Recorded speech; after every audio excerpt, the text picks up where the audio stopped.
Dobar dan svima, nalazite se na kanalu E-učim. Ovo je virtualna učionica za sve lekcije iz saobraćaja za sve generacije. Dobrodošli na naš kanal.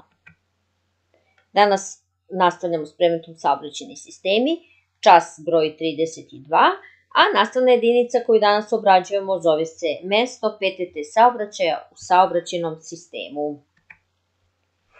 Danas je svest o kvalitetu proizvoda i usluga kod korisnika sve prisutnija. S druge strane, proizvođači pokazuju sve veću brigu o kvalitetu i zadovoljstvu potrošača, ističu kvalitet svojih proizvoda, odnosno usluga, a samim tim i opravdavaju cene.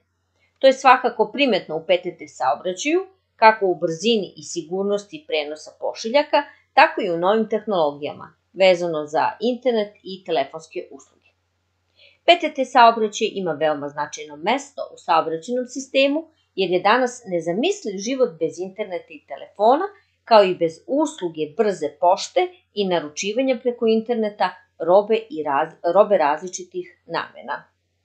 Ako pošta svojim korisnicima pruži uslugu koja će zadovoljiti sve njihove potrebe, ona je ostvarila kvalitetnu uslugu. Kvalitet poštanskih usluga prikazuje se na sledeći način: razvijenošću poštanske mreže i kapaciteta, dostupnošću kapaciteta poštanske mreže, efikasnošću i racionalnošću tehnološkog procesa, sigurnošću poštanskih pošiljaka i kvalitetom usluživanja korisnika. Rukovođenje kvalitetom svakako nije lak posao i trebalo bi ga prepustiti uvek profesionalcima koji su osposobljeni za rad da upravljaju tim kvalitetom, a isto bi bilo i za izvođenje kvantiteta da bi te radnike koji upravljaju određenim postupcima i procedurama trebalo osposobiti da tu uslugu obave brzo, dobro i kvalitetno. Upravljanje kvalitetom poštanskih usluga zahteva usmerenost prema korisnicima, uključenost svih zaposlenih, sistemski pristup upravljanja kvalitetom, kao i konstantno upravljanje kvalitetom.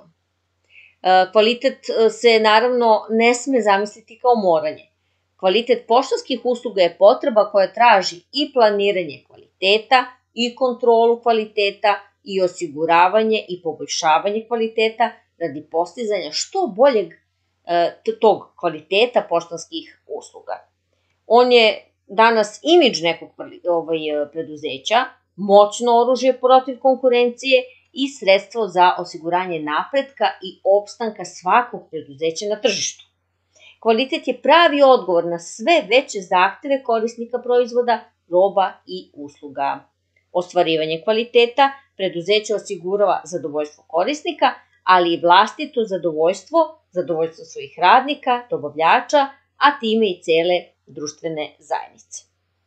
Korisnici, pazite, poštanskih usluga su sve zahtevniji jer imaju veću mogućnost izbora povoljnijeg operatera. Sve su ovo pokazatelji za ubrzano unapređenje kvaliteta poštanskih usluga, proširenje asortimana i prodaju usluga po što prihvatljivim cenama. Na novonastale uslove, nacionalni poštanski operator mora odgovoriti konstantnim poboljšavanjem kvaliteta svojih procesa i usluga temeljene na naprednim modelima upravljanja kvalitetom. Bez kvalitetnih PTT usluga je veoma teško da bilo koja država napreduje i da bez ispunjavanja očekivanja svojih korisnika i zadovoljavanja njihovih potreba ostvaruje profit, što je naravno i cilj svakog preduzeća. Ovo je bila jedna kratka lekcija, mesto PTT saobraćaja u saobraćajnom sistemu. Imam jedno pitanje, a to je: od čega zavisi kvalitet poštanskih usluga, na osnovu kojih se ona rangiraju u saobraćajnom sistemu?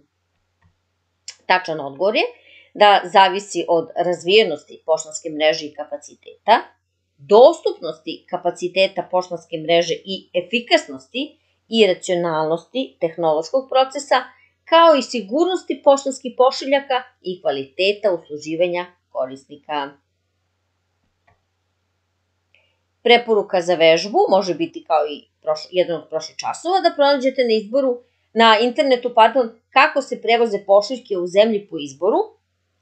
Ovaj put ne morate da gledate koji sve vidovi saobraćaja se kombinuju, možete recimo izabrati jedan vid saobraćaja po izboru. Dragi pratioci kanala E-učim, nadamo se da vam je ovaj video koristio. Ako imate neke sugestije ili potrebu da obradimo na ovaj način za vas neku važnu temu, javite nam se na ovde naznačenu mail adresu. Pratite nas, subscribeujte. Doviđenja i prijetno. Ja sam Tanja Arsić. Čujemo se.